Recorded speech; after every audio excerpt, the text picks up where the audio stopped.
വൻ ഭീകരാക്രമണ പദ്ധതി തകർത്ത് ജമ്മുകാശ്മീർ പോലീസ്. ഹരിയാനയിലെ ഫരീദാബാദിൽ നിന്ന് 3 ടണ്ണോളം സ്ഫോടക വസ്തുക്കളും AK-47 തോക്കും പിടികൂടി. സംഭവത്തിന് പിന്നിൽ ഡോക്ടർമാർ ഉൾപ്പെട്ട സംഘമാണെന്നാണ് കണ്ടെത്തൽ വന്നിരിക്കുന്നത്. 2 ഡോക്ടർമാരെ അന്വേഷണ സംഘം അറസ്റ്റ് ചെയ്തു.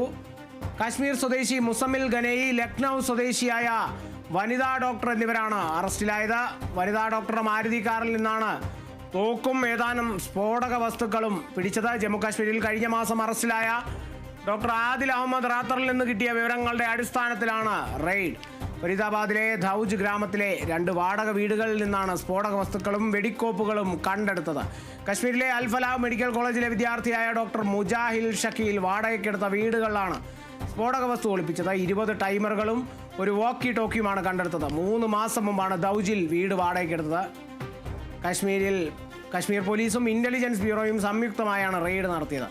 ഭീകര സംഘടന ജെയ്ഷെ മുഹമ്മദിനെ പിന്തുണയ്ക്കുന്ന പോസ്റ്ററുകൾ ശ്രീനഗറിൽ പതിച്ചതിന് ഉത്തർപ്രദേശിലെ സഹാറൻപൂരിൽ നിന്നാണ് ഡോക്ടർ ആദിൽ അഹമ്മദ് റാത്തർ അറസ്റ്റിലായത്. വൻ ഭീകരാക്രമണ പദ്ധതി തകർത്തിരിക്കുന്നു ജമ്മുകാശ്മീർ പോലീസ്.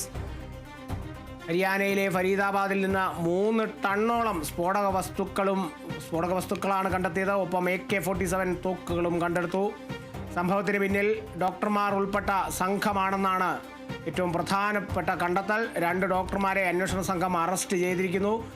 കശ്മീർ സ്വദേശി മുസമ്മിൽ ഗനയി, ലക്നൗ സ്വദേശിയായ വനിതാ ഡോക്ടർ എന്നിവരാണ് അറസ്റ്റിലായത്. വനിതാ ഡോക്ടറുടെ മാരുതി കാറിൽ നിന്നാണ് തോക്കും ഏതാനും സ്ഫോടക വസ്തുക്കളും പിടിച്ചത്. ജമ്മുകാശ്മീരിൽ കഴിഞ്ഞ മാസം അറസ്റ്റിലായ ഡോക്ടർ ആദിൽ അഹമ്മദ് റാത്തറിൽ നിന്ന് കിട്ടിയ വിവരങ്ങളുടെ അടിസ്ഥാനത്തിലായിരുന്നു റെയ്ഡ്. ഫരീദാബാദിലെ ധൗജ് ഗ്രാമത്തിലെ 2 വാടക വീടുകളിൽ നിന്നാണ് സ്ഫോടക വസ്തുക്കളും വെടിക്കോപ്പുകളും കണ്ടെടുത്തത്. കശ്മീരിലെ അൽഫലാഹ് മെഡിക്കൽ കോളേജിലെ വിദ്യാർത്ഥിയായ ഡോക്ടർ മുജാഹിൽ ഷക്കീൽ വാടകയ്ക്കെടുത്ത വീടുകളിലാണ് സ്ഫോടക വസ്തു ഒളിപ്പിച്ചത്.